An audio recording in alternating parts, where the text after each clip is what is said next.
in the country would lead you to believe that we need a lot more Michaels around and a lot more sessions like this and a lot more town hall meetings, because it's very, very important to remind everybody that our histories and our traditions and our way of life and really the future of America depends on our actions and how we take the Constitution and understand it, because if we don't understand it, how are we going to hold our leaders at all levels, federal, state, and local, accountable for constitutional principles if we don't even understand the Constitution ourselves? And I first heard Michael about 3 years ago. They had a convention down in Las Vegas for sheriffs from the Constitutional Sheriffs and Peace Officers Association. And we went down there, and I can tell you there are a lot of sheriffs throughout the United States that are concerned about these constitutional issues and how a lot of these laws and a lot of these regulatory provisions actually directly impact public health and safety. So Michael's here to give us a better understanding of the Constitution and what we could do as citizens to impact the direction not only of our county, our local cities, but also our nation. Because I don't know what you think, but we're kind of in tough times right now. We need a lot of help, and this is part of it. Other than prayer and just understanding the Constitution and how important it is to this country, I think is pretty important, and it's really a roadmap, I think, for success. So I appreciate all you great citizens being here and sharing this evening with us, and we're going to only do this for about 2 hours. And Michael's going to give you a little brief summary of what he taught us today, and then he's going to take question and answers. And you can come up here and use the mic or talk loud, whatever you want to do when the time comes. But again, thank you for being here, because if you weren't here, this wouldn't be a successful event. And also, you being here demonstrates your commitment to Siskiyou County, or wherever you come from, your counties, your respective states, and the freedoms that we enjoy in the United States of America. So thank you very much. Appreciate that. Michael, go ahead, take it away. I also want to thank you for being here. I've seen some of the faces from this morning, and to have a group this large at an event talking about the Constitution this fills me with joy. Because I've been teaching, or I've been studying the Constitution for 20 years, I've been teaching people about the Constitution for 15, and it gets pretty depressing when, nobody shows up. You have a Constitution class and there are only 4 people there, and the people who are there are like less than really enthusiastic. Have this many people interested in the Constitution shows an increase. It's like we really do have an opportunity to restore liberty. And I can't do it myself, Sheriff Lopi can't do it himself, Ron Paul can't do it. It's up to all of us. We've got to understand what the project is, we've got to work together, we've got to defend each other. And to have this many people all working together is really a good sign. It does make me very, very happy. For those of you that were here for one of the first 2 sessions, I apologize, I'm going to try to keep this really brief and just bring people up to speed.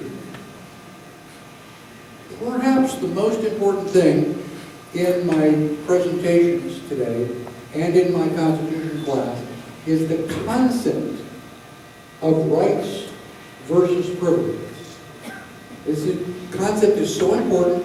I make chapter 2 of my book available for free download. You can go to my website, constitutionpreservation.org, download chapter 2, and you can get all of the most important information for the session. A right is something that you can do without asking. It is inherent, it's a part of who you are. It's a gift from God. Nobody can take it away from you. You can't give it away even if you wanted to. It's a part of who you are. The dreams that you had last night are inherent. They're a part of you. The thought processes that you have are a part of you. And the rights that you are born with are an innate, inherent part of you. We, the people, are born with rights. And there was a period of time when we, the people, were here, and Congress was not. We hadn't invented Congress yet. We got together, we seceded from England with the Declaration of Independence, told King George we weren't going to play his game anymore. And we created a form of government where we had a separation of powers. The purpose of that government was to protect our lives, our liberty, and our private property. That's the valid purpose of any government. And the way that we did that is that we took our rights and we gave certain privileges to the government. A privilege is the opposite of a right. A right is something that you're born with and nobody can take it away from you. A privilege is something special that somebody has given you and they can take it away. If they have the power to give you the privilege, they got the power to take that privilege away. We, the people, have rights. We give the government privileges. And in the Constitution, Article 1, Section 1, Clause 1, it says all legislative powers are granted.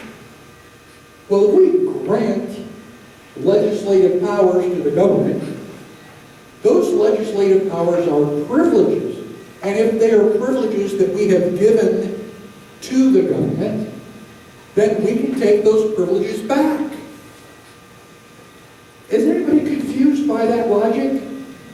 I mean, this is really, really simple. And sometimes the answers are so simple that you go, well, what's the trick answer? There's no trick. It's really simple. We give government privileges. We can take those privileges back.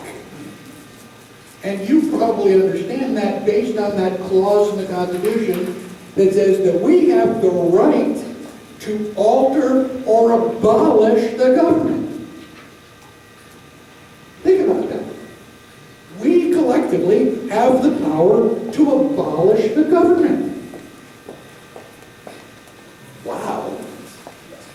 I mean, that's awesome. Now, naturally, we don't want to go without government.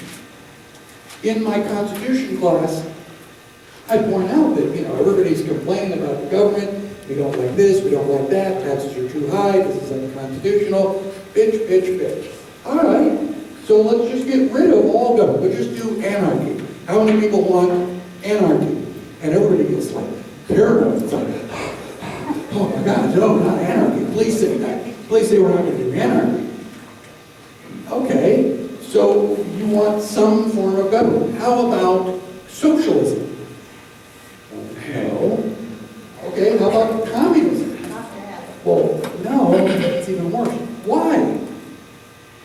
Why? You're telling me that communism is bad. Why? Because your teacher told you? Because they have a red flag? Why is communism bad? Communism is bad because if you look at the Communist Manifesto, the 10 planks of the Communist Manifesto, plank number 1 is the abolition of private property. We're going to get rid of private property. There is no private property. Guess what? All of your rights derive from property. And so if the communists get rid of private property, what happens to all of your rights? You have none. Communism is the antithesis of the Constitution. The Constitution basically makes our government officials promise to swear to God that they are going to protect your life, your liberty, and your property. That's their oath of office. Communism says, oh shit, we don't need that. You have no property for us to protect. It's like, whoa, screech, halt. You're like, what? What do you mean there is no private property? No, the government owns everything. In fact, we own you too. Everything is for the motherland. You know, you are only here, you only exist to promote the government. Not in the United States. No. If I remember, the government is here to protect us. The government works for us, not the other way around.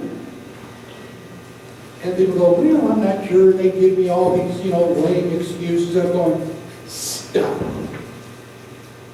There is a maxim of law that predates the Magna Carta. The Magna Carta was signed in 1215. And the maxim of law says that the creator is always more powerful than the created. If I build a house, who's got all the power? Well, me, because I created the house. And if I look at this thing and I go, oh, wait a minute, this house is like right in the middle of that sunset view that I wanted. It's like, shit, I put it in the wrong place. Can I tear the house down? Absolutely right. It's like, I made a mistake, I made the house, and now I can unmake the house. In fact, Bill Cosby used to joke that he would tell his children, I brought you into this world, I can take you out. Which I think is it's a clever little threat. If the children believe it, they may behave. The problem is, if they don't believe it, now you're forced to enforce a threat that you're not willing to give up. You never tell a child that you're willing to break their arm, because you shouldn't. I mean, now you can threaten them other ways, but whatever. So when Bill Cosby tells his children that he can take them out, he's basically just trying to threaten them. When I say that we invented the government and we can take the government out, I am not lying. There is no euphemism there. We have the power to alter or abolish the government. If the government's not working the way we want it to, I say we go over and tear it down, and we'll build a new one. Something that will, protect us the way we want it to protect us. Now, that's a whole lot easier said than done. I'm a skydiving instructor, and Friday night at the bar, when everybody is drinking beer and having a good time, and I start passing out my skydiver business card, hell, everybody wants to jump out of an airplane. Yeah, right on, I'll be there. How many people do you think actually show up Saturday morning? It's like, oh man, no, no, not going to do that. So everybody wants to claim that they're really brave. Yeah, they're going to jump out of an airplane. But when it comes right down to it, very few people have the courage to follow up on their convictions. They're all hot-headed. People say, well, yeah, I'm tired of the government. I think we ought to do this. We ought to just arrest them and put them in jail. Okay, come on. Well, no, I don't want to go there. There could be shooting. I could get hurt.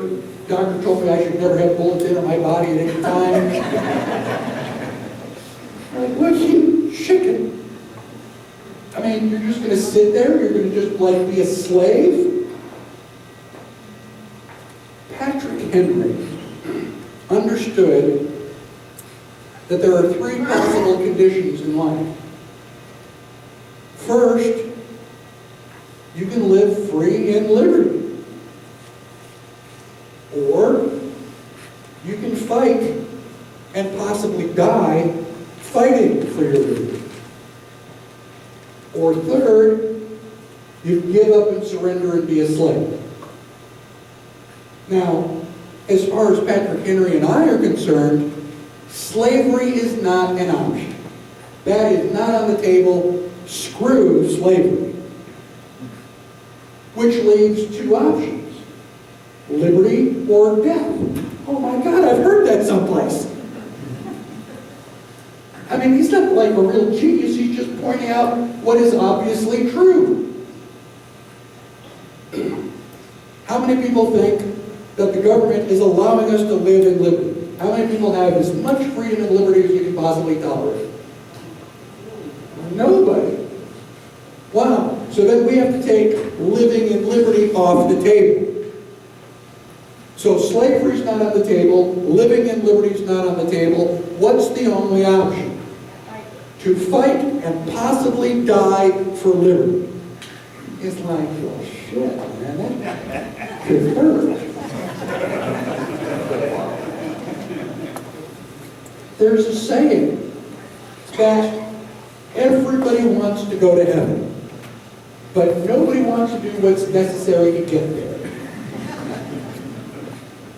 It's like, what, you mean I gotta die before I go to heaven? Well, yeah, it's the choice. Well, no, I don't think so.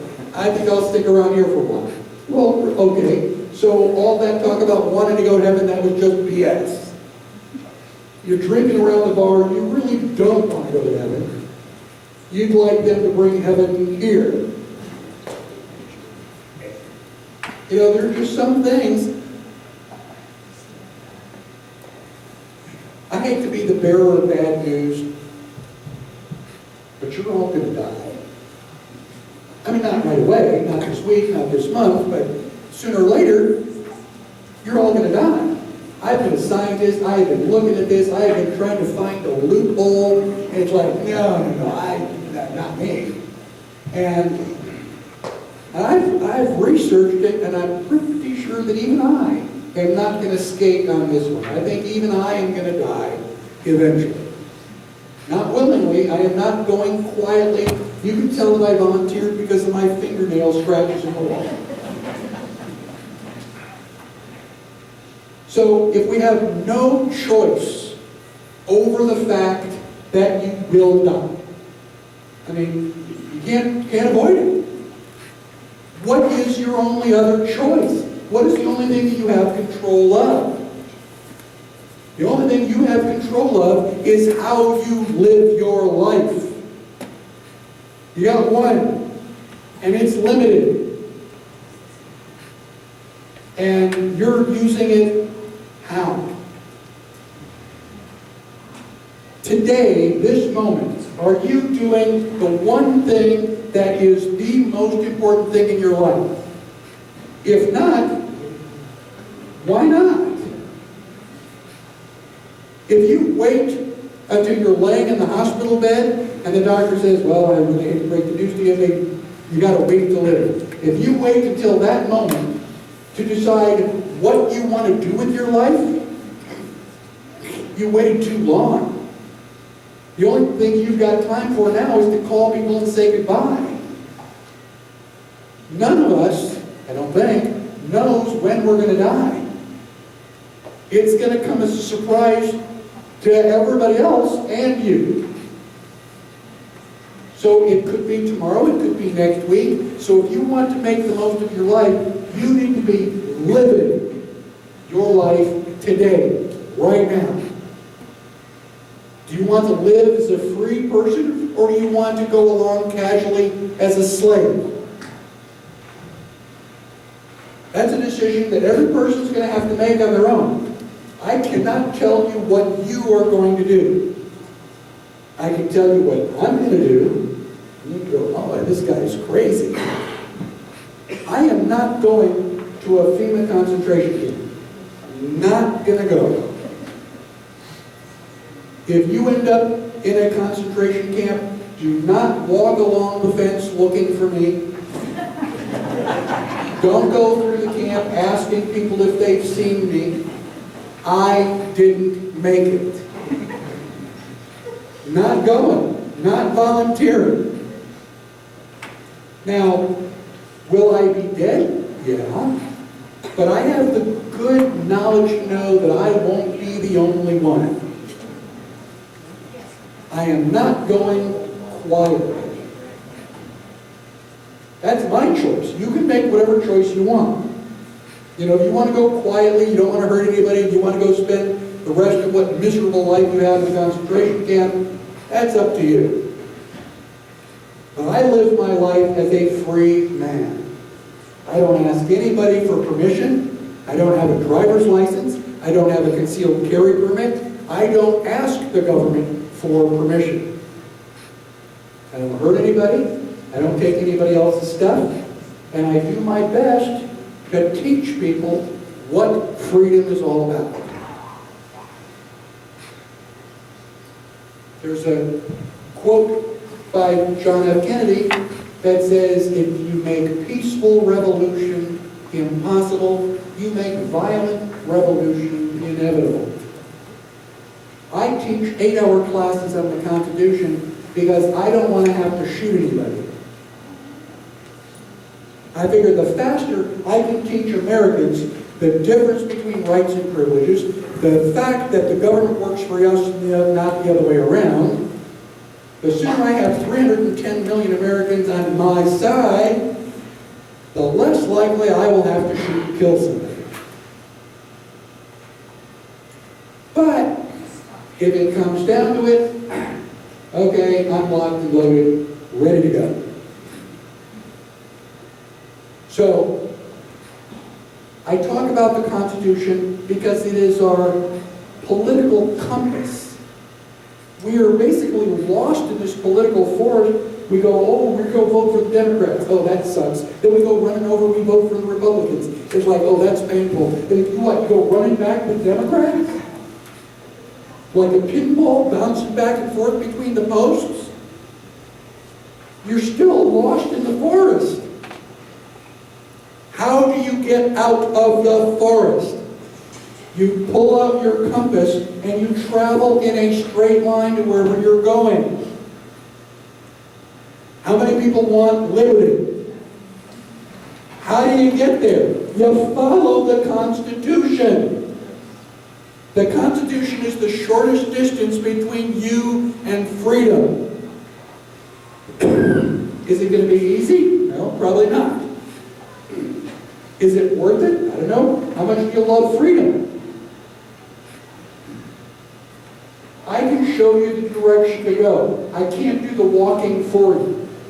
I'm not going to drag your sorry ass out of the forest for you. I can say, look, I'm headed in this direction. If you want to follow me, you're welcome. Come on, I'll show you the way. But if you want to sit here on a rock and cry because you're lost, goodbye. I'm not wasting any time with you. If you look at a skyscraper, you see this huge building standing hundreds of stories above you. The most important part of the building is the foundation. It's the tons and tons of concrete below the sidewalk level. Without that foundation, the building would not stand. The Constitution is important. It's flawed. There are mistakes in the Constitution, but still, without the foundation, that Constitution is meaningless. Where can you find the philosophical foundation for the Constitution? The answer is in a very thin booklet called The Law, written by Frederick Boston. If you have not read the law, go home, download it tonight, and read it tomorrow over breakfast. If you're still reading by lunchtime, you need to get glasses or something. It's not that big a pamphlet. But it is very concise. It explains what legitimate law looks like. It's basically a shortcut to understanding the Constitution. If you read the law, you go, oh, well, that's really easy. Now you grab a copy of the Constitution and you go, duh, of course. It's obvious. Well, yeah, it's obvious now. But liberty is everybody's responsibility. It's your life. Do you have a right to life? Yes. What happens if you don't put food down your throat every day? About a week or two, you won't be alive. It's like, well, shit, I thought I had a right to life. Yeah, but you got a responsibility to eat. You got a responsibility to exercise. You've got a responsibility to nurture that life. You want freedom? you have a responsibility to understand it. You've got a responsibility to defend it. If we don't read the Constitution, if we don't understand the Constitution, and sure as hell if we don't stand up and defend the ideas of the Constitution, I guarantee we will not have liberty. Guarantee it. I had a heart attack in 2009. I spent quite a bit of time in the hospital, and I got 2 shopping bags full of get well cards. Most of which said, Michael, you can't die. It's your job to restore liberty. My job? How did it get to be my job? When did I sign up for that? And my response was, when I die, liberty is no longer my problem. Good luck. You're pretty much on your own. So, fighting for liberty is an ongoing thing. It's like cutting the grass. You can say, oh, I went out and I cut the grass last week. Oh, I did such a great job. It's like, oh God, look, it rained and the grass continued to grow. It's a continuous process. Politicians are corrupt. When you put one in jail, the next guy may be honest for a couple of weeks until he figures out how to steal from you, then that politician is corrupt too. You gotta watch them like a hawk. I trust politicians as far as I can throw them off the Empire State Building. So, it's a personal responsibility. You know, no one person can do it all. You have to be part of the solution, or you are part of the problem. I mean, that's not just a cliche. I'm trying to remember the guy that said it, but he said, the only thing necessary for evil to succeed is for good people to do nothing. And, I mean, we're all good people, but if you're doing nothing, you're to blame for all the evil. We've got to stop it. We've got to stop it together. I am more than happy to be the team leader. I am more than happy to lead us in the direction of liberty. But I had some libertarian friends who were begging, and I mean literally begging, to be the executive director of the Libertarian Party. I said, why? You know, why should I do that? He said, because you're a leader. I go, well, yeah, that's true. But libertarians are not followers. They're not. I mean, if I put on a fuzzy hat and I've got a baton and I go marching down the street, if I'm all by myself, that doesn't make a parade. If nobody is following me and I'm just some stupid guy with a fuzzy hat. And I decided I'm not going to waste my time and my energy trying to be executive director for the Libertarian Party when the phrase herding cats comes up all the time. You know, libertarians agree on 98% of the philosophy. You know what they do whenever they get together in convention? They bitch at each other and debate 2% that they don't agree on. And if you don't agree with me 100%, you're a socialist. Whoa, where did you come up with that? So libertarians are just intellectual snobs. They've got the right answer, but they don't actually do anything with the information. And I'm tired of trying to lead people that you go, okay, yeah, if you want to do the work, they'll let you. So I'm only willing to dedicate my time and energy to people who are willing to get up off the chair and actually do something. I'm not going to sit around and beg people and, you know, cajole people, like, please, would you, like, screw you. We don't have that kind of time. Liberty is in this direction. I'm leaving. You got 2 or 3 minutes to get off your butt and follow. If you don't want to do that, then good luck, be a slave. send me a postcard from the concentration camp. So memorize the Bill of Rights, read Bastiat's The Law. If you have any questions, get up my business card, send me an email with Constitution question in the subject line, and I will help you find the answer that you're looking for. That's my promise and my dedication to you and to liberty. Every day I open my eyes, it's going to be another bad day for the government.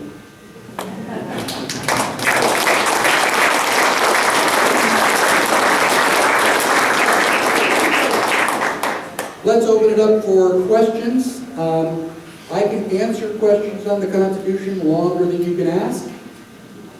I taught a class in Buffalo, New York. After an 8-hour class, they kept me out until 2 o'clock in the morning, an additional 8 hours answering questions. And I'm lucky that they quit at 2 o'clock because I think I was going to give up and go to sleep at about 2:15. But yes, I am dedicated to, one way or another, I am going to restore a constitutional republic to this country or die trying. And if I got to eliminate people in my way, I will do that too. They were guilty of treason. We have a microphone off to the side. You come up and ask your question to the microphone, then everybody can hear your question. And I can probably hear a little better too. So if you have questions, please come up and stand in line for the microphone. Any question is okay. I will repeat my caveat. Do not ask a question you don't want the answer to. Hi folks, I'm David Minion. I'd like to ask this of the audience. Where are your kids tonight? Why are we the only ones here? Why aren't the youngsters here? Anybody? I can do a special class for children too. I mean, children understand private property. What's a 2-year-old's favorite word? Mine. Mine. They understand private property. So, children are not too young to understand the concept of mine and yours. Briefly, my daughter is with her father every other weekend. She's with him, so I don't have liberty to be with her this weekend. I have no problem. Yeah. Earlier, someone had a really key question of you about your stand on the rights of the people pre-born. If you might repeat that, that's a really interesting thing you could share. And with that, if you might add to that, I know generally the what do you call it? The Liberation Party? Libertarian Party, sorry. Has a general philosophy of really liberal on such things as cannabis. What if a mother is smoking cannabis and she has a baby inside her tummy still? Can you comment on that, on liberty? Is that a hard thing constitutionally? No, I can answer any question. I have an opinion on everything. I may not be right, but I'm never in doubt. Her first request was for me to repeat a question that I had about the libertarian point of view on right to life. And I was very careful to say that this is my personal opinion, not the official position of the Libertarian Party. The issue at hand is the ownership of the preborn child. And people who are pro-choice argue that the mother basically owns that fetus, that it's her body, and that we have no authority to tell the mother what to do with her body. And for the most part, I agree. I mean, it is her body, and she does get to make those decisions. The people who are pro-life argue that it doesn't belong to her, that is a different person. And as a scientist, almost all of my answers are black and white. 2 plus 2 is 4. Not 3.9, not 4.1. It is exactly 4. And I have no problem with most of the questions that I've ever asked. However, this is literally the one point where two lives intersect. It's like trying to separate Siamese twins that share organs. I mean, where do you surgically cut to separate these individuals?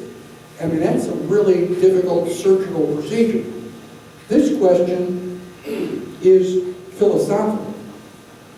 And the debate will not go away until we identify ownership. Once we've identified who owns that fetus, then the debate goes away. Most of you, I'm sure, watch CSI, Law and Order, all these different crime shows. And in 90% of these shows, you know, they go to the crime scene, they use a cotton swab and swoop up something, and they take it to the lab and do what? They check for DNA. And as soon as we get the DNA back and they make it look like it comes back in 10 minutes, you know, that, oh my God, we know exactly who the murderer is with the crime scene, all this other stuff. Well, we do that because each person has a unique set of DNA. The only people who have exactly the same DNA are identical twins. And that's based on the fact that the zygote splits and So, if I remember my biology classes correctly, the father donates half of the DNA, and the mother donates the other half of the DNA, and we now have a brand new, unique, absolutely never before in the world combination of DNA. It's not the mother, it's not the father, it is now the fetus. Well, if that fetus has unique DNA, I'm willing to say that's a completely different person with a completely different right to life. Now, being a little bit political, I've come up with an answer that says I am both pro-choice and pro-life. I am pro-choice because you have a choice of whether or not you have sex. That's up to you. If you want to have sex, fine. But once the baby is born, you can't change your mind and say, no, I don't want to do that. It's too late. It's a little bit like skydiving. Once you leave the airplane, when your arms and legs are flailing, you go, I don't want to do this. I'm sorry, too late. You're at least one skydive. I'm an instructor. I can't get back in the airplane. I certainly can't get back in with you. So once you've had sex, once you've had the baby, that decision's been made. You've crossed the Rubicon. So I am pro-choice because you get to decide whether or not you have sex. But I am pro-life that once you've created the fetus, that's a responsibility. I mean, you'll agree that once the baby is born, the parents are responsible for feeding it. Once the parents are born, the parents are responsible for sheltering it. Why shouldn't that responsibility be retroactive to the point of conception? That is my personal answer. That is not the standard answer for the Libertarian Party. Okay, that was your first question. The second question was marijuana. Smokes dope, and they got a baby in them. I guess that would be putting something in the baby that's not healthy for them, right? That's up to you to decide. But the child doesn't have that. The child doesn't have the wherewithal to make decisions. Okay? Does a 6-year-old have a right to life? Yeah. Would the 6-year-old have a right to defend that life? Well, yeah, I mean, as much as a 6-year-old can defend it. Does a 6-year-old have a right to keep and bear arms? Technically, yes. But does the child have a right to have sex? Well, they have that right, but we're certainly not going to let them because they're not prepared. They don't have the responsibility to handle those decisions. And hopefully people will sleep better tonight, but even I, Michael Badnarik, would not allow a 6-year-old to run around with a 45. Okay, I'm not crazy. I'm eccentric perhaps, but I'm not crazy. Because to a 6-year-old, death is what happens to Wile E. Coyote on TV. You know, the roadrunner takes a sharp turn, the coyote goes over the cliff, falls down, mushroom cloud, and 6 seconds later, the Wile E. Coyote is on Acme roller skates. Death is a temporary thing, it's a cartoon. How can a child possibly make a decision about terminating somebody else's life? They can't. Which is why parents are responsible for their children until the children become responsible for themselves. If your child goes out and steals from the drugstore, who's responsible for paying the debt? The parents. You're supposed to be teaching your child that that's not okay. And you did a really shitty job, so you get to pay the bill and go to court if necessary.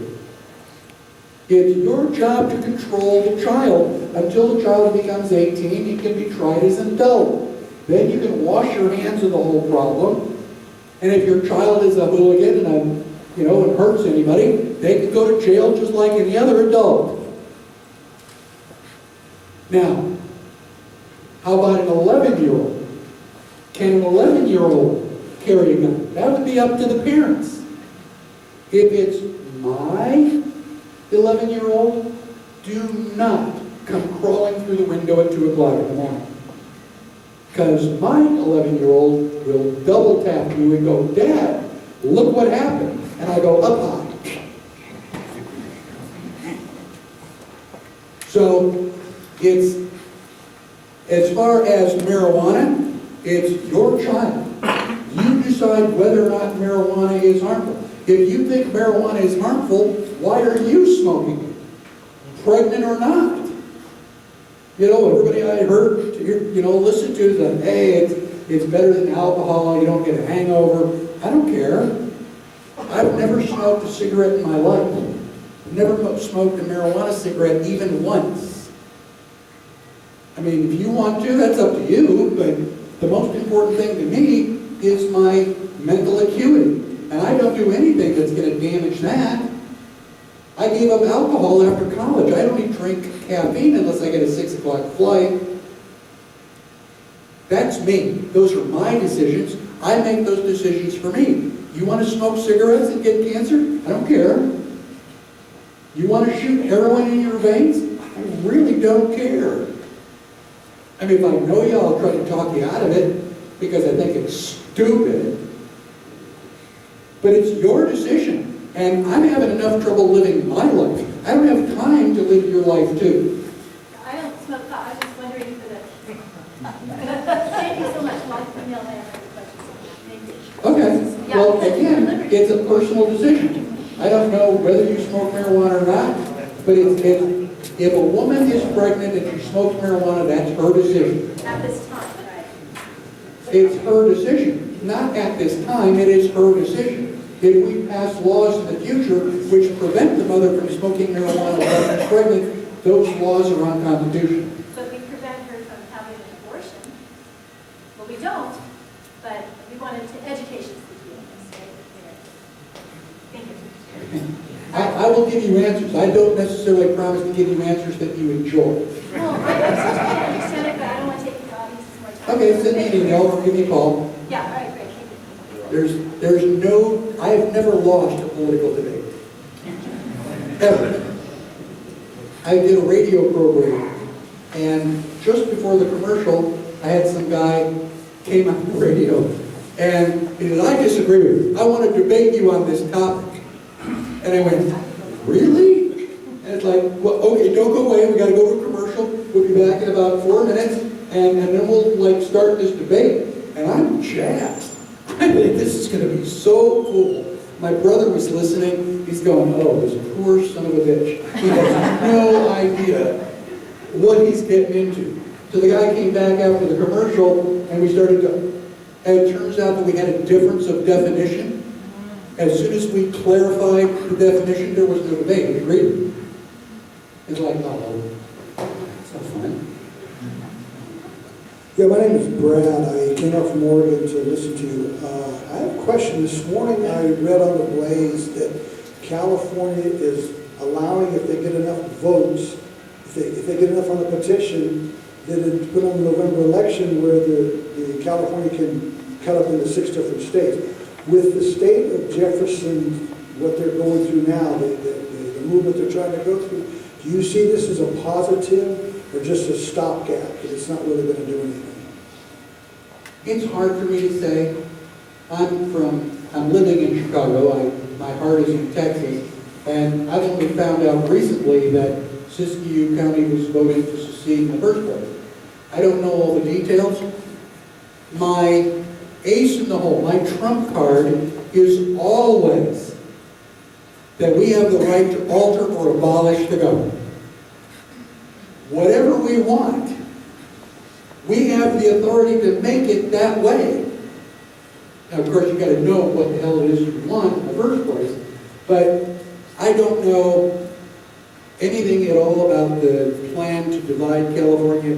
When I was living in California, I understood that there was a plan to separate it into Northern and Southern California. Separating into 6 states is like the same thing, only different. Again, I don't know who's behind it, how much support it has. But I do like the idea that people are asking the questions. The fact that people are asking these questions and talking about it is like, Jesus, political debate. This cannot be anything but good, because people are going to be referencing the Constitution, they're going to be referencing the Bill of Rights, and sooner or later something's going to happen. Hopefully, more liberty.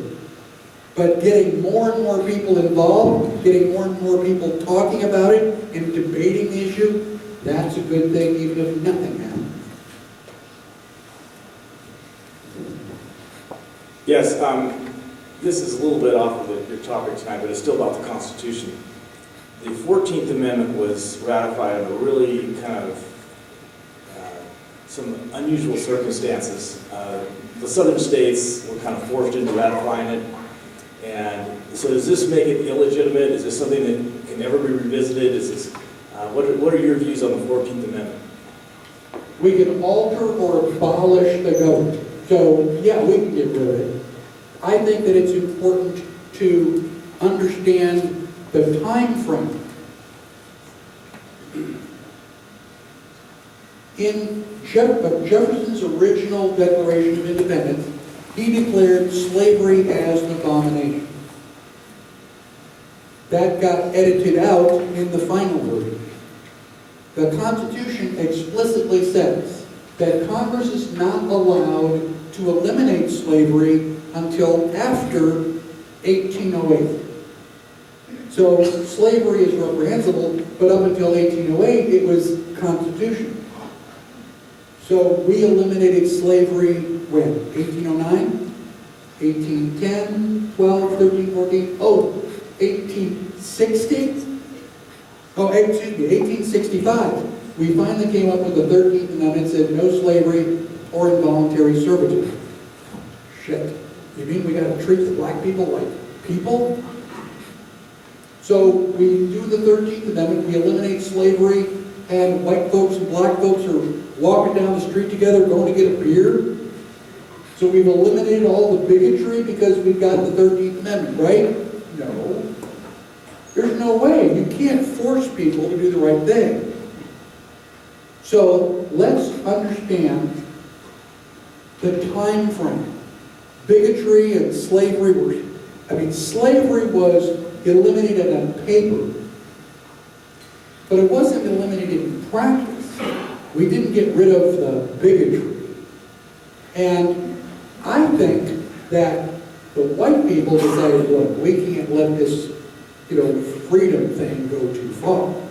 And so the 14th Amendment, I believe, the 14th Amendment creates a second class of citizens. We the people created Congress. So who works for who? Well, Congress works for us. We the people. Congress in in 1868 invented the 14th Amendment, and in doing so created a legal status called United States citizen. If Congress invents United States citizen, who has more power? Congress.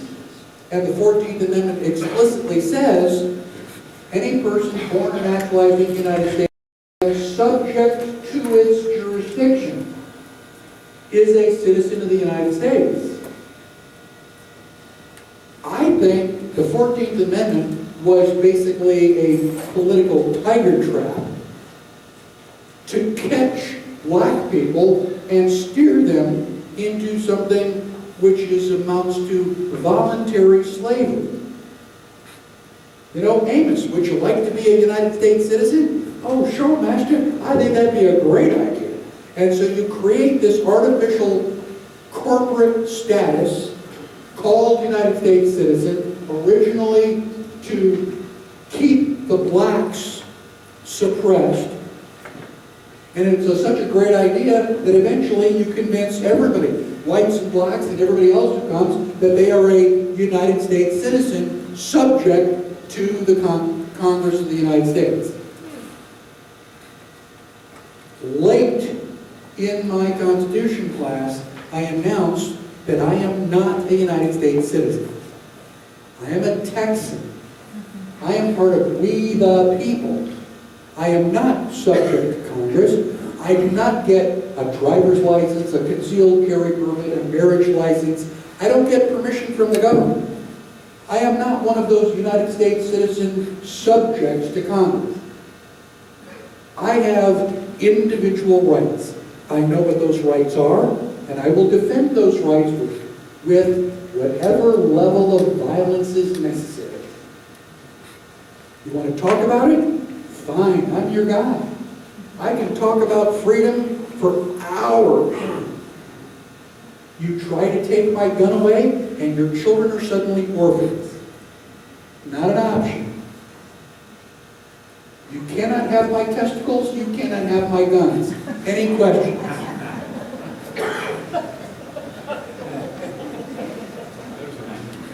Okay? What do you do when you get to the airport? What do I do when I get to the airport? Do you give up your Fourth Amendment right to the TSA guys? I give the TSA guys about as much trouble as I possibly can. I always opt out. Now, I'm a skydiving instructor. We are not overly shy. I mean, at my age, I'd be kind of flattered if I thought somebody wanted to see me naked. You know, it's like, come on down. Okay? But if I go through the scanner and do my, hands over my head, I mean, I'm the only one that suffers any indignity. Because somewhere they're taking my naked photo and they're not saving it on a disc anywhere. Yeah. If I opt out, they are forced to do a pat search. I usually have to pay $25 for a massage like that. And I'm a skydiving instructor. It doesn't embarrass me. The guy in uniform is far more embarrassed than I am. He'd go, well, I've got to touch you. I was like, go for it, dude. I mean, whatever. It's your problem, not mine. And the other benefit of that, if you just go through the scanner and you get your stuff in the x-ray, the belt never stops moving. Your gray baskets keep falling off, and they're giving you time to get undressed, but they don't give you time to get dressed. You get all your shit, you can't put it in your pocket, you try to get your boots on, it's like it's a pain in the ass. But if you opt out, they take you over here in the corner, and you stand like this, and they give you this really cool cat search, and they go, okay, you're fine, and you've got the entire table to yourself. You got 15 minutes, you can get your belt on, put your wallet in your pocket, get your boots on, waving to the people. It's like my own private little dressing area. It's a lot more comfortable that way.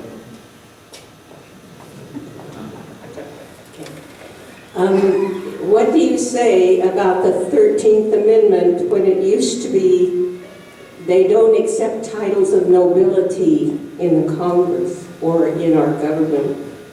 And in the 14th Amendment used to be about slavery, and they moved it up to 13 and got rid of titles of nobility. I read about it, I've written about it in my book.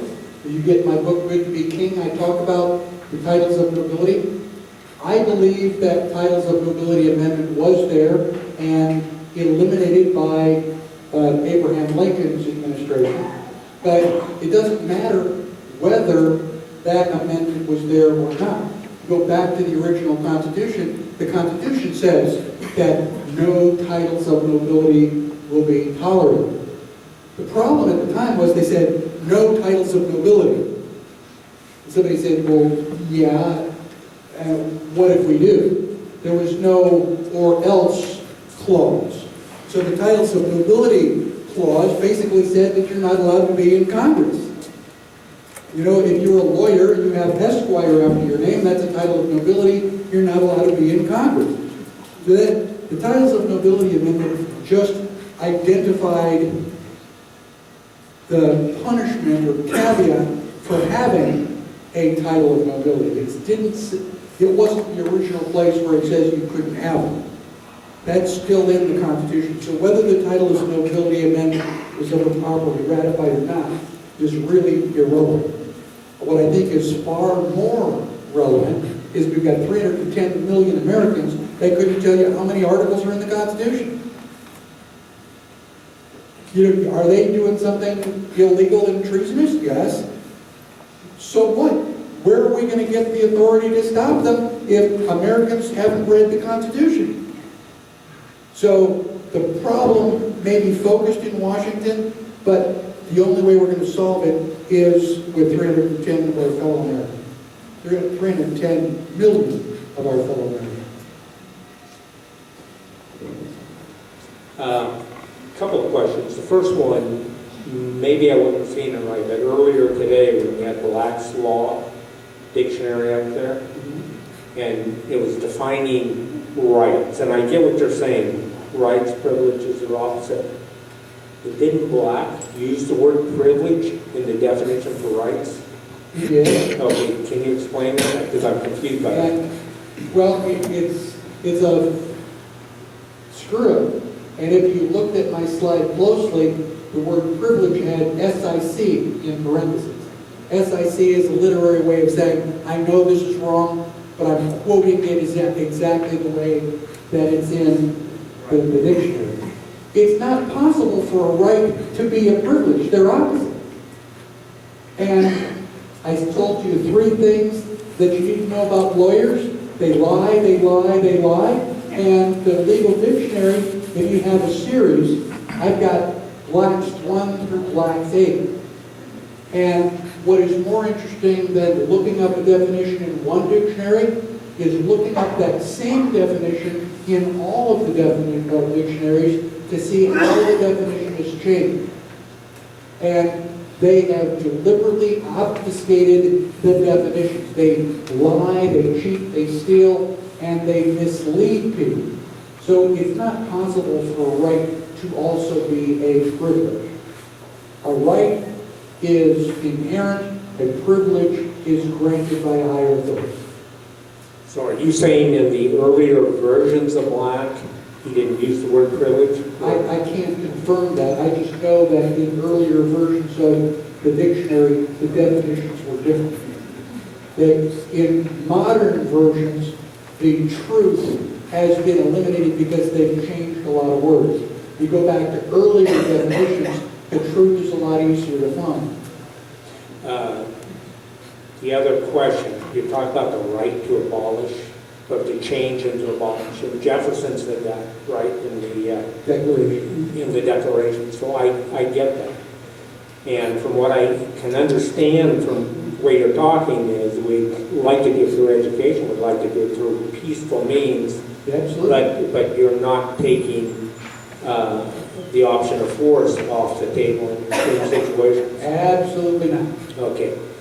In our best days, we're going to have certain factions that are dissatisfied with the government as it is. In the 60s, we had the Weather Underground that saw fit to blow up police stations. And So at what point, is it when the majority is so upset? Or at what point would you resort to the most extreme measure, the violence measure? You know, I mean, I like through the Tea Party. I believe, I have hope in the Tea Party because we can, as an outside influence, can get people elected. And if in time they get corrupted, as many of them would because they get intoxicated with the power, we can be the watchdogs and they can be replaced. And as the Tea Party movement grows, I have hope that we can make it a more conservative direction in this in the government. The idea of absolute overthrow through violence, and, you know, I would. Let me answer the question as I understand it, before you confuse me. The question, as I understand it, was when do you decide when violence is appropriate? That is an individual choice for every single person. If I say, you know, I'm walking down the sidewalk, somebody starts to choke me, I have a right to fight back. I have a right to kill the attacker if necessary to stop the attack. Hypothetically, everybody agrees. Nobody is like, okay, yes, you've got a right to defend yourself. You can even kill somebody in self-defense. Nobody has a right with it when I'm talking abstract, hypothetical. Okay? Can we resist the government? Yeah, hypothetically. The question is, are the situations right now worth the effort? Are we entitled to use violence at this point of the game? That's where everybody's answer differs. The Founding Fathers had exactly the same problem. Samuel Adams was advocating for violence and war long before the Declaration of Independence. Every time the Founding Fathers got together, Sam Adams would stand up and say, let's shoot the bastards. And they go, okay, Sam, sit down. You know, we know, okay, Sam, we've heard it before, sit down. And we're not going to go to war. King George has got the largest army, the largest navy. It would be suicide. In January of 1776, most of the delegates in Philadelphia went, no effing way. We're not going to war. I mean, we would never win. Samuel Adams was eager to fight. He knew that nothing else was going to change it except violence. Benjamin Franklin, on the other hand, was the quintessential silver-tongued devil. We sent Benjamin Franklin to France. His job was to convince King Louis to give us money so that we could overthrow King George. Well, wouldn't that mean we could overthrow King Louis too? Yeah, probably shouldn't mention that part. Okay? So Benjamin Franklin was born in 1706. By the time he signed the Declaration of Independence, he was already 70 years old. At a point in time when the average age was 50. He was already old. I mean, like old. And we sent him to France to try to get this money from King Louis. While Benjamin Franklin was in France, the French women were lined up to be next. I would give $1,000 for an ounce of whatever cologne Benjamin Franklin was using. And this would be like incredible. I mean, the women were just lined up. So, as far as Benjamin Franklin was concerned, he could talk his way in or out of anything. Now, Benjamin Franklin never said, no, guns are a bad answer. He just said, we don't need them. I mean, you keep your guns, but I, Benjamin Franklin, I'm going to go to England. I'm going to talk to King George. I'm just going to sweet talk him right out of his crown, and it'll all be a misunderstanding. It'll be fun. Trust me. Benjamin Franklin goes to England, and a letter that he had written privately was discovered and printed publicly in the newspaper. And it was a big embarrassment. Franklin wasn't bad-mouthing the king, but he was bad-mouthing the king's governors. You know, you bad-mouth my mother, you may not be saying anything about me, but you and I are going to dance. So you bad-mouth the king's governor, and they called Benjamin Franklin into Parliament. They stand him on the witness stand in this little, like, 3-foot square box. And they chewed his ass for 3 hours. Up one side and down the other. They called him everything but a white boy. Got off the stand, got in a boat, came back to the colonies and went, screw 'em, let's fight.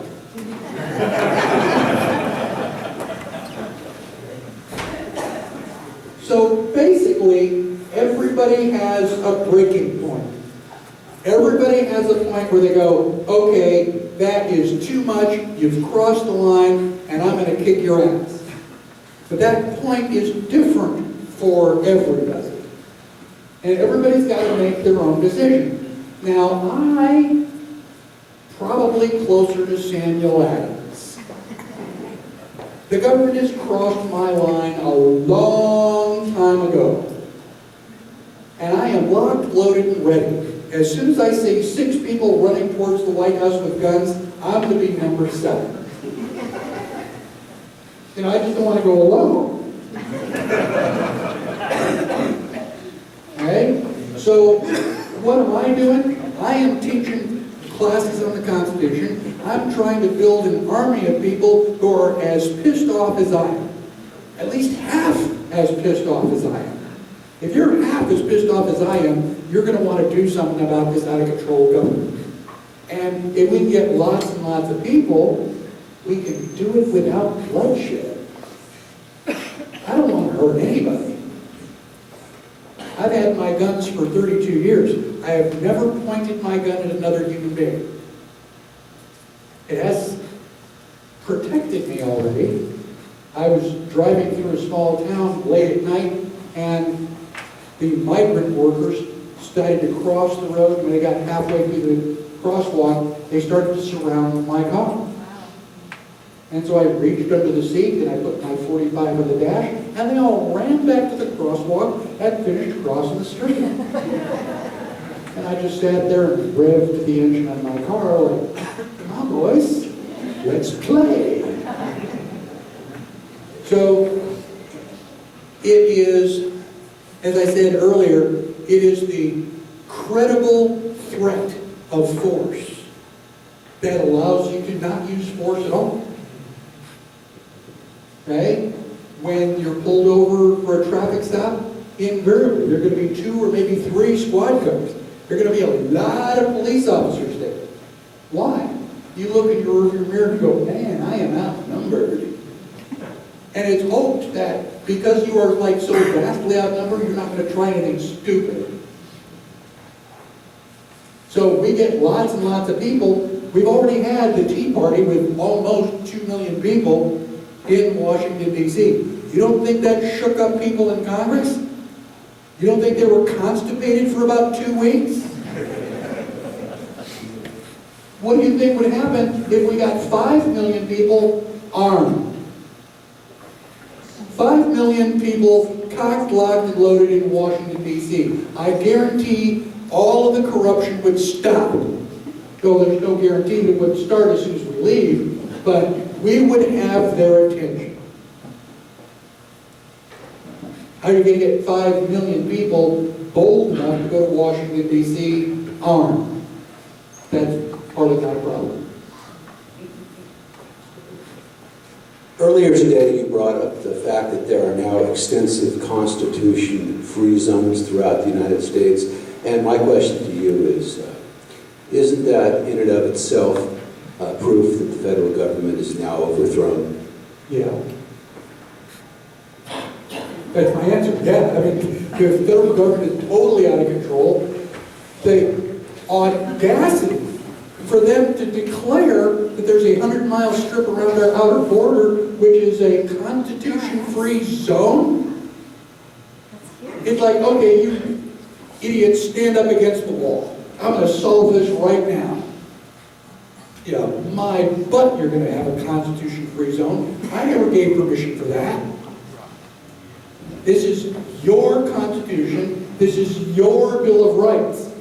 And if you are not really pissed that they have declared this area as a constitution-free zone, then, I mean, you're really not clear on the picture. So if we take 5 million people that are locked and loaded and go to Washington, D.C., President Obama is going to turn around and declare martial law, which is then going to null and void anything that we want to do. No. Right? If he declares martial law, is the Constitution then not? Well, if they declare martial law, they are declaring that there is no Constitution. Where do they get their justifiable authority? From the Constitution. So if they want to declare martial law, they've just eliminated the document that gave them any authority, and it's a big street brawl. Right, but they have the might and the power and the drones and everything else that goes with it. So where do we step in and draw the line when we're doing things like adding to the NDAA and saying that, you know, we can definitely search and seize you? Have you ever had a fight on the playground when you were a kid? I always ran like hell. Okay. Which partially explains your question. Okay? You always ran like hell, that's how you solved the problem. You just avoided it.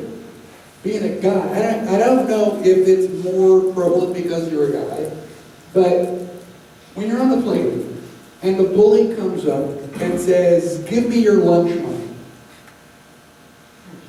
what happens if you give the bully your lunch money on Monday? What do you think is going to happen on Tuesday? Guess what? They're going to be back. They want your lunch money.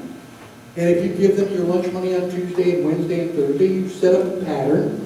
You've established that you are intimidated by them, and you're going to spend the entire year going without lunch, and you're probably going to be skinnier and more helpless than you started out. The correct answer to the problem is that when the bully comes up to ask you for your milk money, you'll notice that the bully's not alone. Why? Who's surrounding the bully? All the bully's helpers. The bully's never alone. The bully is a bully with helpers because inside he is more afraid of you than you are of him. He wants to intimidate you with all of his buddies, his entourage. And for those of us who have studied mob theory, basically the correct answer is that when the bully asks you for your lunch money, you haul off and you punch the bully in the face as hard as you can. And you're going to discover that the bully is a sissy. And he's going to be going, "Oh, I'm going to tell my mama, oh, you punched me." And they're going to leave you alone, and you're going to get to eat lunch all year long. They're not going to bother you anymore. And I've had personal experiences in high school. My freshman year in high school, there were two brothers that were basically just hoodlums, and without going into detail, one of them attacked me as I was walking up the stairs, and in response, I caught him in the face with my elbow, knocked his ass down a flight of stairs, and his books were scattered all over the floor, and I pointed at him, and I said, "You try that again, I'm going to put you in the hospital." Nobody messed with me all through high school. So, I am not a violent guy. I'm really not. I don't want to hurt anybody. But if you come up to me trying to intimidate me, trying to threaten me with force, my response is that I'm not intimidated. And I am going to kick your ass before you have any chance of going any further with this. The same thing is true with Washington, D.C. If we get 5 million people armed in Washington, D.C., it's not the 5 million people that are going to be scared. It's the 535 idiots in Congress that are going, "Oh my God, the natives are restless. What are we going to do?" And they're going to be using underground tunnels to get the hell out of there. So how do we get them all out of Washington, the idiots in Congress and our wonderful president that we have? We have to demonstrate a credible force.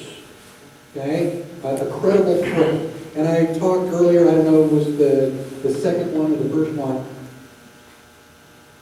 Mom takes the 2-year-old to the mall, and the 2-year-old is being a pest, swinging off the chandeliers, making noise, and Mom says, I'm going to spank you, I'm going to spank you, I'm going to spank you.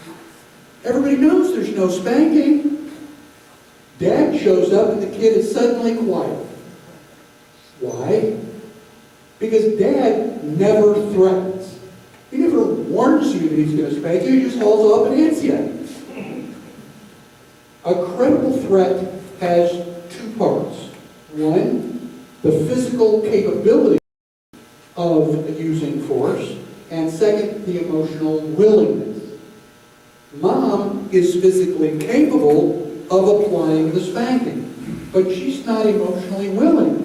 Apparently she's worried that she's going to destroy her little psyche, or that somebody's going to consider her a bad mom. Dad has already demonstrated that he's willing. He's already hit you once at home, and you remember it. So when Dad shows up, you sit quietly with your hands folded. Are the American people physically capable of overwhelming the government? Yeah, we got 310 million people. We got more than that number of guns. In the 3 weeks after Sandy Hook shooting, Americans purchased 10 million guns. 10 million guns in 21 days. That's almost 500,000 guns a day. Are we physically capable? We've got more than enough. So why is Congress passing unconstitutional laws, continuing to raise our taxes and, make noises at it? Because we're not emotionally willing. I mean, as a generation, as a population, we are just pansies. We're like, oh my God, I don't want to do that. I mean, oh my gosh, the government may say nasty things about me. It might take my food stamps away. They'll take my food stamps. I'm one of the youngest people here, and I'm 50. I'm like, wow, what the hell's going on? Where is everybody? I don't know, but we've got to have the willingness. And again, if we have 5 million people armed in Washington, D.C., we have just demonstrated our willingness. I don't think we're going to be required to pull a trigger. I think Washington will go docile. They will just roll over like the bully on the playground and go, please don't hurt us.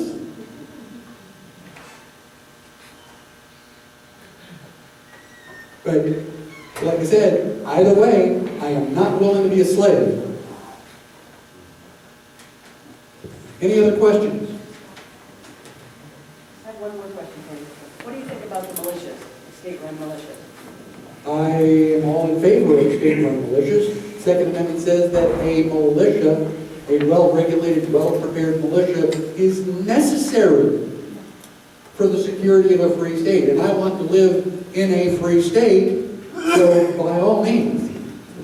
I think that, a militia, and the unregulated militia, by definition, is not controlled by the government. It's not the National Guard.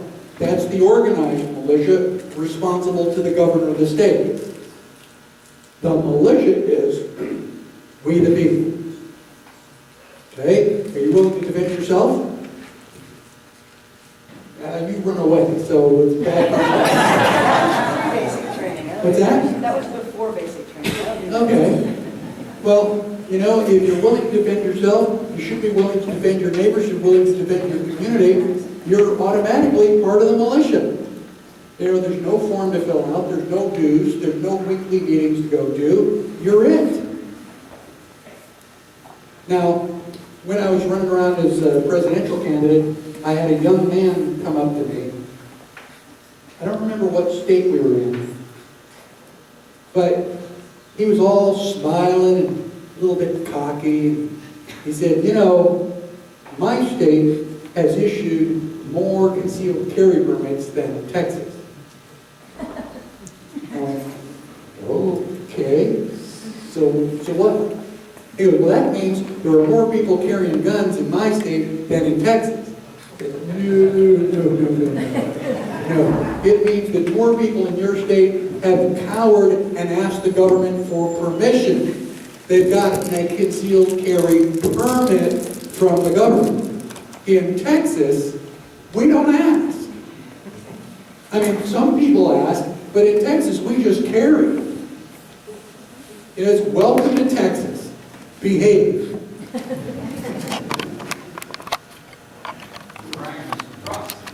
Oh, yeah. Yeah. Yeah, thanks for coming. I wanted to ask you a question about federal versus state in regards to social issues. I want to ask you if my thinking is correct from your perspective of the Constitution. I don't believe the federal government belongs in the womb, the bedroom, or the vein. Or the vein. Okay. I believe the states have every right to pass whatever social law they want to. For example, 37 states, I believe it was, traditional marriage, great idea. That's what the states did. Is my thinking correct? Because what I see here, like Rick Santorum, he gets in a pickup truck in Iowa during the presidential primaries. I'm pro-life, and he wins, and then he votes for the NDAA. It's kind of a little bit of a shallow thing. I'm just wondering if the federal government has any business in these social issues. Probably not. I want to clarify that the state authority always overrides federal authority. I mean, I know that's not general wisdom, but most people are wrong. The state authority always overrides federal authority. Now, does that mean the state can pass laws that violate my rights? No. What gave you that idea? I have individual rights. We want the issues to be at the state level because it's a lot easier for me to go to the state capitol and kick their ass than to drive all the way to Washington, D.C., where they really don't care. The idea is the decisions have to be made, but we want you to make as many of the decisions as possible. If at all possible, all of the decisions should be made in your living room and not even in the city or county. But again, there are some decisions that you graduate up to the county, to the state. Very, very, very few should ever rise up to the federal level. Well, that's... I guess, can you explain to me how this happened that, I don't know, somebody says pro-life or pro-choice. The federal government keeps getting bigger and bigger and bigger, and I don't know, that people just put up with it. Why is this? Why do people put up with it? How the hell should I know? I don't know. I'm pissed. I'm ready to march on Washington armed. Can you explain the history of the states? For example, they were born on July 4th. Then in 1787, they created the federal government. I mean, that historically is a technique I've used to help people understand that the states are really where it's at, not with the feds. Right. Again, I don't know why other people do what they do. Yes, anybody has any brief encounter with history, they discovered that the states were formed before the federal government. So the federal government was formed by the states. Again, the creator is always more powerful than the created. Arguing in the newspaper that the federal government, that the supremacy clause of the Constitution guarantees the feds superiority over the states is insanity. And anybody who believes that or falls for that lie is as ignorant and they deserve whatever they got coming to them. I think there was another part to your question that I just can't figure out why people keep thinking the Fed is the end-all, be-all, and we keep giving more power because to the they've been Fed. lied to.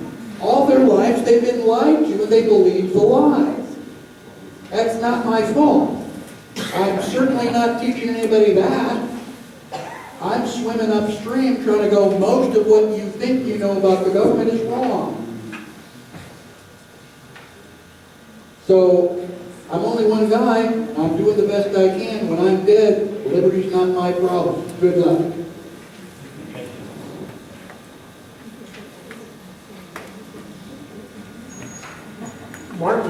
King learned from Gandhi, peaceful protest, and the civil rights movement in this country that any knowledgeable person would agree was very, very successful over time, but it was built on peaceful protest.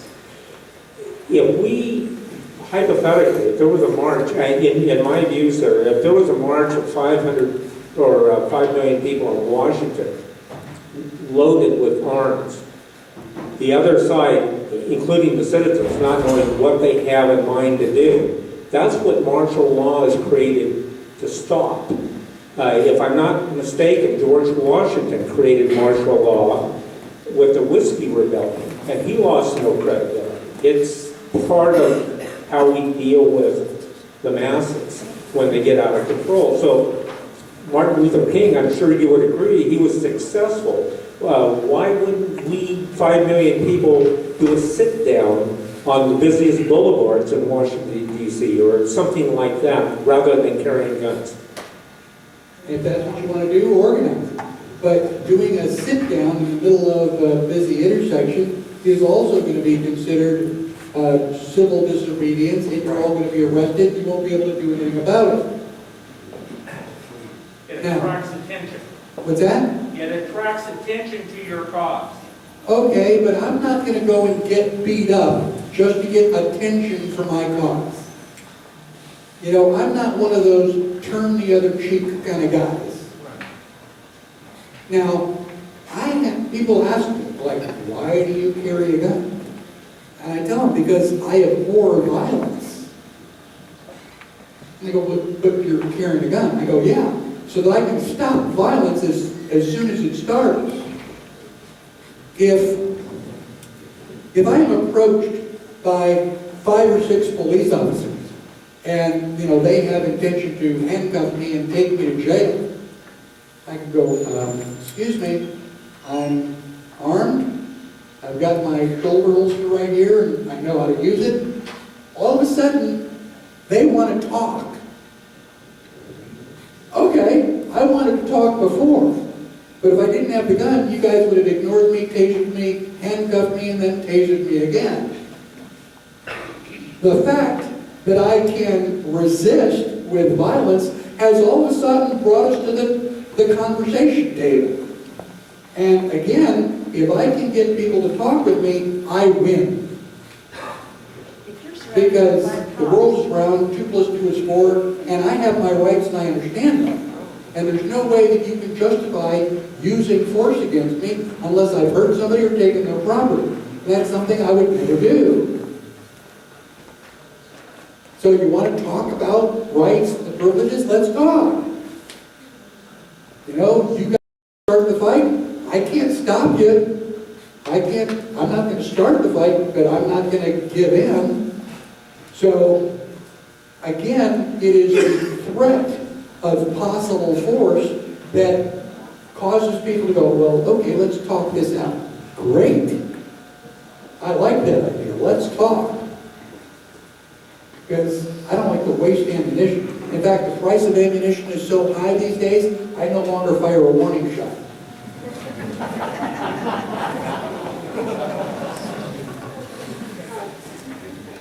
My friend Daniel kind of got my muster up here, and Amendment 10, the powers not delegated to the United States by the Constitution, nor prohibited by it to the states, nor prohibited to it by the states, are reserved to the states respectively or to the people. Now, the conflict of, for example, the health and safety issue concerning cannabis, and the state of California that's in conflict and this confusion. Now, I don't agree, I love Daniel, but I don't agree on certain aspects of the libertarian philosophy. But nonetheless, I respect liberty. So how is it that we can have something that's prohibited to it by the states because the health and safety, okay, yeah, it's a federal thing, you know, whatever act that is, you know, the Controlled Substance Act. And yet, the people it shouldn't have even been law on the ballot, for example, the medicinal marijuana thing, where, oh yeah, it's a cure for all things, and yet it's harming our society and our people, and it's like, oh, well, it's legal, so we can do it. So I better stop there. I didn't answer the question perfectly, but maybe you can just touch on that subject a little bit. Maybe we can talk right later on that. Thank you. Let me start by saying, I own my body. This is my body. And you're welcome to look at it, but you don't get to decide what I eat. You don't get to decide what I drink. And you don't get to decide whether or not I get an injection of any kind. It's my body. I make all of those decisions. The 18th Amendment theoretically made alcohol not only illegal, but unconstitutional. It started prohibition. And because Americans are good, Constitution-abiding citizens, everybody in the United States stopped drinking alcohol, didn't they? Why? Are you telling me that good patriotic Americans ignored the Constitution and drank alcohol anyway? Yes. And why is that? And the answer is because the 18th Amendment for Prohibition is unconstitutional. It's completely ludicrous that Congress can decide they have the authority to tell adult Americans whether or not they can drink alcohol. Who the hell do they think they are? But I can't kill you. That's true. But I can kill myself. It's against the law. Yeah, I know, it's against the law. So I'm wacko and crazy, and I've got a gun to my head, and Sheriff Lopi runs in and goes, wait a minute, suicide is against the law. Stop or I'll shoot. Really? So the debate here is which one of us pulls the trigger? Really? It's only a misdemeanor. So you're at a disadvantage because you're 50 feet away. But we're getting off the subject. The subject is whether or not Congress and the government has legitimate authority to tell American adults whether or not they can drink alcohol. My answer is hell no. And it's been proven because the 21st Amendment repealed prohibition. And that was because the federal agents were unable to put anybody in jail. People were drinking alcohol anyway. And they would say, Mrs. McGillicuddy, are you selling alcohol? Yes. Oh wow, we're going to put you in jail. And the defense lawyer comes up and says, Mrs. McGillicuddy, why were you selling alcohol? Well, because of depression, and it's the only way I can make money to feed my grandchildren. You think the jury is going to put this little old lady in jail because she's trying to feed her grandkids? No.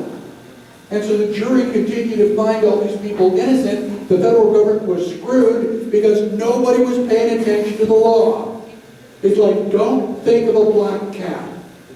Well, if you can't enforce the law, you should never make the law in the first place. So, there are things about the Constitution which are not valid. Slavery, for example, is in the Constitution. It's not valid. Prohibition is not valid. It's my body. If I want to drink alcohol, that's my decision. How about smoking marijuana? Who decides whether or not I smoke marijuana? That would be me. But what if I blow it in his face? I smoke pot and I give him a big thing, or I force him to, whatever. But That is, you keep changing the subject. The subject is whether you have a right to smoke marijuana. The answer is yes. Do you have the right to assault somebody else by blowing marijuana smoke in their face? No. But I'm surrounded by people who are growing the stinking weed. Okay, I cannot be in my front yard, my backyard, the side yard without being nauseous from their stupid, excuse my French, medicinal stuff. So, what do you want me to do about it? Do you want me to violate their right to grow and smoke marijuana because you're irritated? No, they're violating the rest of my city, but we can discuss it later because I don't want to take a little time to discuss I think it's screwy that I can't even have a goat in my yard, or a rooster, or a storage container, yet all my neighbors can make profit off their stupid drugs, and get the kids stoned, and I'll talk about it later, because it's a hot topic. Well, everybody has a hot topic. When I was running for president, everybody would say, well, what is the most important issue in this election? Well, it depends on who I'm talking to. I mean, I know answers to all of the topics. I got to know what your topic is. If you have children and you're worried about schools, I'll tell you the libertarian solution for schools. You know, if you want to carry a gun and you're worried about the 23,000 unconstitutional gun laws, I will give you the libertarian answer for guns. If you like to smoke pot, I'll give you the libertarian answer for that. But for me to just like give you a litany of all my libertarian answers, you don't care. Everybody has one important issue for them. And my job is to answer your important issue and not to bother you with all my other issues. Yeah, I just wanted to kind of clarify the point of my discussion, and I sure hope you comment. My issue is not the morality of the social issues. My issue is the federal government has no business violating the higher morality. The higher morality is the sovereignty of the states. Let the states decide however they want their social issues. The federal government has no business, because it just keeps getting bigger and bigger and bigger. That's my point. I think that was the other part of your question that I was hoping to answer. If you bring me your car, you say, Michael, my car's not working, would you look at it?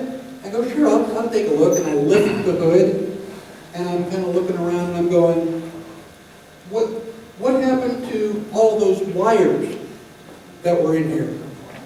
And you go, what wires are those? Well, the spark plug wires, the wires that go from the distributor to each of the 8 spark plugs, where do those wires go?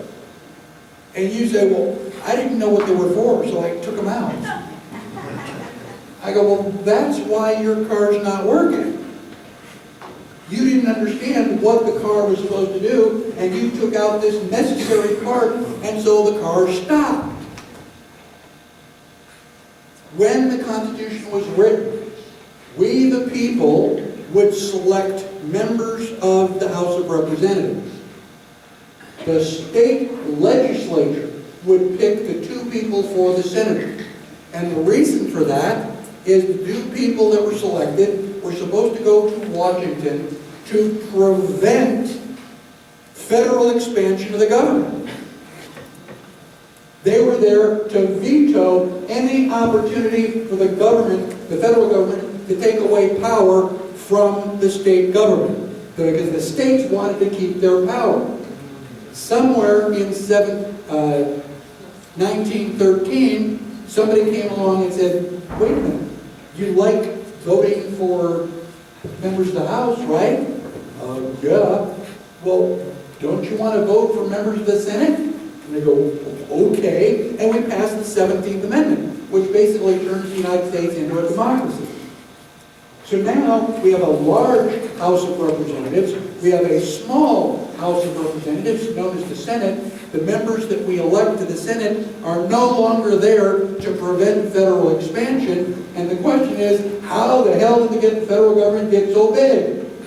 Because you didn't understand the Constitution, and you tore the spark plug wires out, and now the damn thing doesn't work. So, one of the things that we need to understand was the system of checks and balances. The founding fathers were really smart guys. They didn't just like haphazardly put this thing together. And when we go in and go, well, we don't need this, state legislatures doing anything, we'll vote for them ourselves. It's a little bit like going mountain climbing. So you tie one end of the rope around the tree and the other end of the rope around your waist.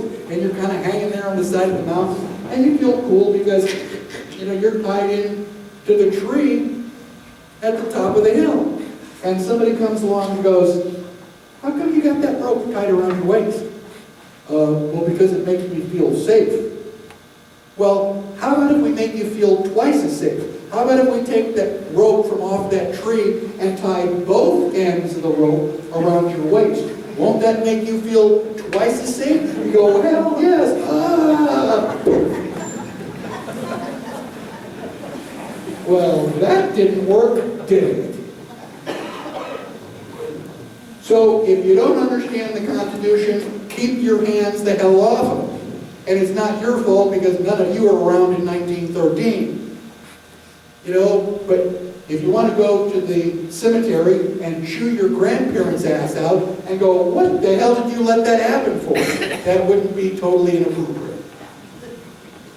What is your constitutional definition of a crime? Hurting somebody or taking their property. In common law, if there's no victim, there is no crime. Don't hurt me, don't take my stuff, or I'll shoot and kill you.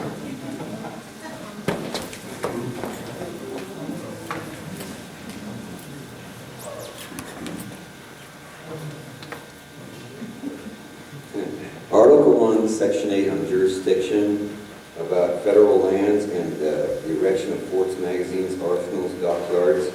And we have a problem around here of Fish and Game and U.S. Forest Service closing areas of forest, and that's against the Constitution. And they're overstepping their bounds. And what are you doing about it? I haven't been going to get wood lately. What's that? I haven't been getting wood lately. Well, we need to get you and your buddies together to decide what caliber we're going to use and stop it. I have one more question. If a congressman is in signatory with CFR or Trilateral Commission, is he violating his constitutional oath? Yes. Oh, don't beat around the bush. You want a longer answer? You want me to get long-winded again? I mean, yes, they're violating their oath. Can you go in, you did it earlier, but on the common law about the grand juror system where citizens can make a court and take some of these people out? Or, well, not take it that way, but... Define take these people out.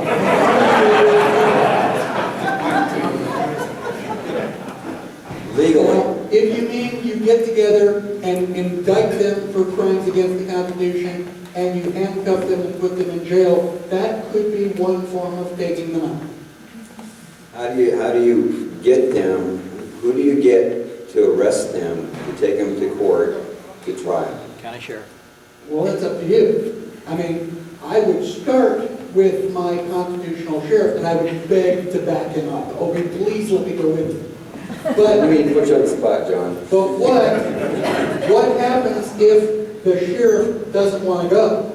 You go, well, shit, I guess we had this constitutional common law court for nothing. Okay? Laws are meaningless unless you're able and willing to enforce them. You know, don't think about a black cat. That's unenforceable. I can't enforce it. There's no reason for me to make that statement. Okay? If I say, look, don't do that again, or I'm going to come over there and kick your ass, that's something that I can back up. So if we sit down and we have a common law grand jury, you know, it's like, fine, have the grand jury. But don't go through the process of having a grand jury unless you're willing to enforce your decision. Never make an idle threat. Never make an idle threat. That being said, on May 14th, there is a march on Washington that Colonel Riley... I'm familiar with it. What are they calling it? Operation Something Spring. Yeah, I'm very familiar with it. I hope to be there. I was going to ask you if you're going to be there. Yeah, I don't know how I could, but I do have one higher priority. I'm living in Indiana, taking care of my parents at the moment. Dad's 85, Mom is about to be 80, and they are, Dad's ambulatory, Mom walks with a walker most of the time, and my job and responsibility as the oldest son is to take care of them. And I'm actually away from them. My brother was willing to substitute for me so that I could come here, because talking about secession was, well, really important. But I did get backup. I don't know if I will be able to be there, because I don't know how long we will be in Washington. But I don't know how to phrase this without being in trouble. But if circumstances happen that both of my parents die before that event, then I guarantee you I will be there. And what do you think the likelihood is that the U.S. military is, do what they did back when Truman was in office? And they went after I'm not sure. What is the chance that the military the U.S. will what? military will act against those people that marched there? Well, the military's on our side.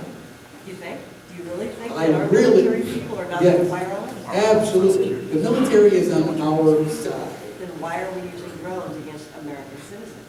What's that? Why are we shooting people with drones that are American citizens?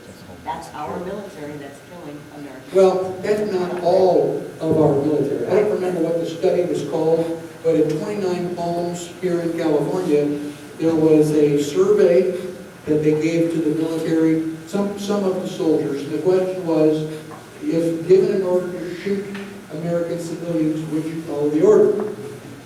Now, the good news is that 80% said no. The bad news is the military was asking the question in the first place. You know, it's like, whoa, back up. Why are you asking?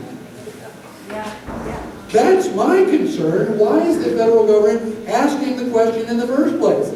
But I have several personal friends that have been in the military. In fact, for me, one of the guys that I used to wrestle with in college, the fake WWF wrestling kind of stuff, when you're in college and you're drinking beer, you know, your guys, I mean, you got to get that testosterone out. And so we would like pick each other up and throw each other on the bed, just like, you know, being college guys.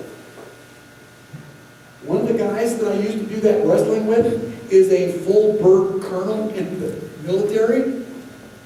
It's like, dying? I mean, we used to wrestle in college and you're like a full bird colonel. This guy could call in an airstrike on me if he wanted to. The people that I know in the military, when they take the oath to protect and defend the Constitution from all enemies, foreign and domestic, they mean it. And it's like, this is like no shit, they really mean it. And when you're in the military, you're not allowed to express your political feelings. But through the grapevine, you buddies of mine that have gotten out, they're going, most of the guys, I mean, they are sick and tired. They're up to here with what Obama's doing. And years ago, I never thought I would look back on a Bill Clinton presidency with some fondness. I mean, really? When our biggest problem was Monica Lewinsky? That was what my big problem today was? My God, I would go back to that in a heartbeat. But when Bill Clinton was reviewing the troops, it leaked out that the troops had all been disarmed. They had their rifles, but nobody had any ammunition. So, you are the commander-in-chief of the military, and they've got to take bullets away from the guys that are supposed to be following you, and that doesn't, like, cause you some concern? Really? So, I have no doubt that most of the military are on our side. If martial law is declared, most of these guys are going to cross the street and they're going to be with us. So 5 million civilians with rifles and guns, that's just the beginning. So yes, I do. I know in my heart that they are on our side. Are there still military that would shoot at us? Oh, absolutely. There's no subgroup of people where you don't have evil. You know, and so yes, there are military out there who just, I mean, they want to shoot and kill somebody, they just need an order. Point me in a direction, I don't care who it is. No, a high number of our military today are foreigners. What's that? They're foreigners. Well, yeah, to a certain extent. I mean, they're recruiting in foreign countries and putting them in our military. At the same time, of course, they're Well, I know that they've got Russian and Chinese troops on U.S. soil already, and I know that Chinese and Russian troops will have no qualms about shooting, but if you're from somebody else's military, you're a target. Well, I mean, I can't control whether they bring foreign troops here or not. All I control is my aim. And just like in the Patriot, aim small, miss small. I don't have an unlimited supply of ammunition. I'm going to make sure that every time I pull the trigger, I hit what I'm aiming at. Michael, could you talk for just a minute about your view on legal, illegal versus lawful and unlawful? Legal and illegal is based on statutory law. If you violate a statute, that's illegal. Lawful and unlawful refers to common law and the Constitution.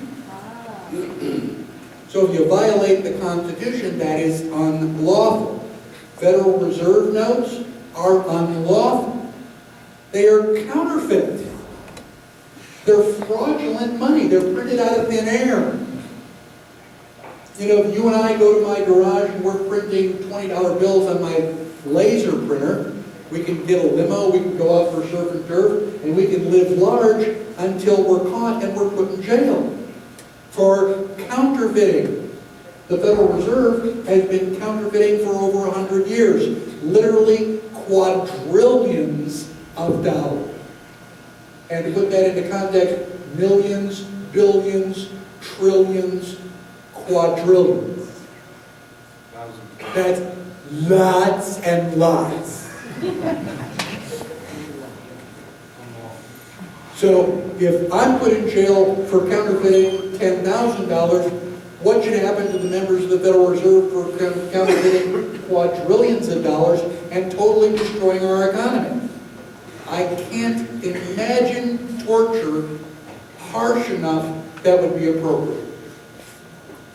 I want to have a doctor standing nearby so that I can kill you, have the doctor bring you back so I can kill you again.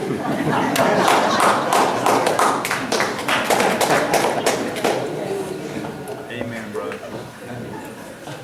I'm confused by common law and statutory law. Common law, when I read about it, they say case law, and I know that comes from England. And statutory law is legislative law. Well, from what I understand, we're supposed to have both. But I got the feeling from you that we shouldn't have the statute. Maybe I'm wrong in that, but if I'm correct in that understanding, then why do we have a legislature if they're not there to make laws? The legislature is corrupt, the government is corrupt, and they have you buffaloed into thinking that statutory law is a legitimate form. I go into more detail about this in my book, so if you want to go to my website, get my book, and then in the back of my book there is an appendix with books, videotapes, and audio tapes that you can do further research. Article 1 is legislative, Article 2 is executive, Article 3 is everything you want to know about the Supreme Court. Article 3.2.1 says that the Supreme Court has jurisdiction in common law, equity law, and admiralty law. Everybody thinks that law is just like one big bucket. It's not. Common law is all about property. Okay, if you back over my mailbox, what do I want you to do? I want you to fix my mailbox, put my property the way it was before you transgressed my property. Does common law or property law apply in the middle of the ocean? No, because there's no property there. Can you put 4 buoys out in the middle of the ocean and go, okay, this is my little slice of the ocean? Well, no. If there's no property, does common law apply? The answer is no. It's wet. So common law and the Constitution are the supreme law of the land, as opposed to admiralty law, which is the law of the sea. Admiralty law and common law are 2 different things because the playing surface is different. Now, how many people have heard the captain's word is law? Has anybody heard that phrase? Okay? It's not a euphemism. It doesn't mean that, well, the captain's a little bit grouchy until he's had his second cup of coffee. It means the captain has control over life and death on anybody on his ship. Period. Who has to go down with the ship? The captain. Who is responsible for anything that happens on the ship? The captain. Rights and responsibilities are exactly the same thing. If the captain has all of the responsibility, who has all of the rights? The captain. Thank you, end of story. Whenever I go sailing, there's a little plaque on the sailboat. It says, rule number 1, the captain is always right. Rule number 2, when in doubt, refer to rule number 1. So, admiralty law is especially designed for being at sea. And the fact that there is no property out there, that the captain is responsible, it's completely different than common law, but it's appropriate for the circumstance. So, constitutional law is comprised of common law, equity law, and admiralty law. Where does statutory law fall in that list? It doesn't. It's not there. So, when I walk into court and the judge says, how do you plead? I'm sorry, Your Honor, I'm unable to answer the question. Like, why are you unable to answer the question? Because I don't know what jurisdiction this is. Is this a common law venue? They laugh and go, well, no, of course not. Right? So then this is like, what, equity court? No. No, it's not equity court. Well, gosh, now I'm really confused because if it's not common law or equity law, then I'm guessing that this is admiralty jurisdiction. And the only way that I could be in admiralty jurisdiction is to have signed an international treaty someplace. I remember my first kiss, I remember my first skydive. I think I would have remembered my first international treaty. No, this is not admiralty law. Well, then I'm sorry to have bothered you, but then I don't belong here. I'm a Texan, I have rights, and I have due process of law. Due process of law guarantees me common law venue. And if it's not common law, equity law, or admiralty law, I have no idea what your statutory jurisdiction is, but you guys have fun without... Just a follow-up, I'm struggling with this. We've got 3 branches of government, the legislature being one of them. Their job is, from what I understand, to make laws. Yes. Okay, and if they make a law, it's a statutory law, is it not? Yes, but it's not supposed to be. They're not supposed to be making statutory law. They're supposed to be making common law, and... Don't judges make common law based on their decision? Isn't that something they're... The topic is too complicated to answer in like a 5-minute. Get a copy of my book, go to the appendix, and the last book on the first page gives you the title reference of a book. It's all about common law, merchant law, and something, and it gives you an explanation of all these different types of jurisdiction. It's the last book on the first page of the appendix. No, but you wrote 2 books. It's the first one you wrote? Yes, yeah. Simpler, give me a call next week and I'll tell you the name and ISBN number of the book that I'm talking about. Why is it then, every time we go to court, we see the Admiralty flag? We go to the Board of Supervisors, we see the Admiralty flag. That flag is the flag of the land. Right. The one with the fringe on it is the Admiral's flag, that is the flag of the Admiralty. Why do we always see that in our government offices? Because the government is corrupt. The legislative, executive, and judicial branches of government violate the Constitution on a daily basis, and they think you're too stupid to notice. That's why the flag with the fringe is there. And that's why I don't go to a statutory jurisdiction. It doesn't apply to me. I demand my due process. I demand a common law venue. And if you can't give it to me, then go away and leave me alone. It's not easy. I've spent several nights in jail trying to defend my right to travel. I haven't filled out a 1040 form since 1994. According to the IRS, I am just stubborn. I am more stubborn than you are. The IRS has sent me several letters. They claim that I owe them $290,000.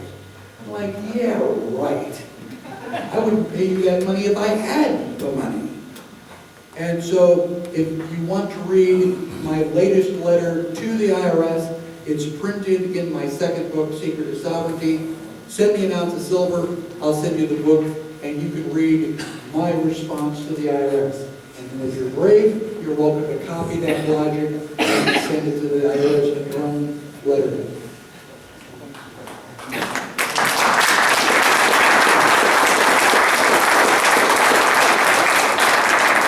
All right, we're going to honor our time frames. I would like to recognize some great people that kind of helped us with this event. And Michael, you did a great job, and I think we owe Michael a great round of applause.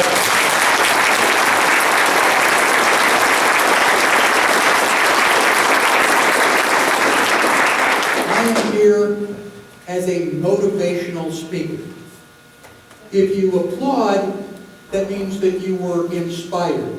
But if you go home and sit on the couch and watch Dancing with the Stars and you don't do anything with the information, then I haven't motivated you to do anything. Motivational means to generate sustained action. My motto is lighting the fires of liberty one heart at a time. Liberty lives in your heart. Hopefully, you now have this burning passion for liberty in your heart. Go share this information with your friends, your co-workers, people that you meet in an elevator. All I ask is that you don't do nothing. All right, I think, Michael, we have another question there? Yeah, I'd just like to, since you have the expertise and you look at all these faces out here, what's your evaluation of the job that you have motivated people? I can't tell. Like I said, I appreciate the applause, but I don't do this for the glory. Well, it's not that. My feeling on a lot of these things, it's like trying to get things together, to get people to do something, and that really is it seems to be a real tough job. My real concern about if we lost our freedom, how hard would that be to get back? It's hard to keep it, it's harder to recover it. My advice is don't lose it in the first place. I am encouraged that there are this many people in the auditorium. This is fantastic. I'm encouraged. If you want me to come back, I will come back and teach my 8-hour class. I will come back and join your rallies for secession. I will do whatever I can to help lead you in the direction of liberty. But You guys have got to, put forth the effort to make it happen. You've got to give me a group that I can lead. I can't do it myself. So, again, thank you for the applause. Take the information and go out and build your own liberty. It's your own responsibility. I will be here to help.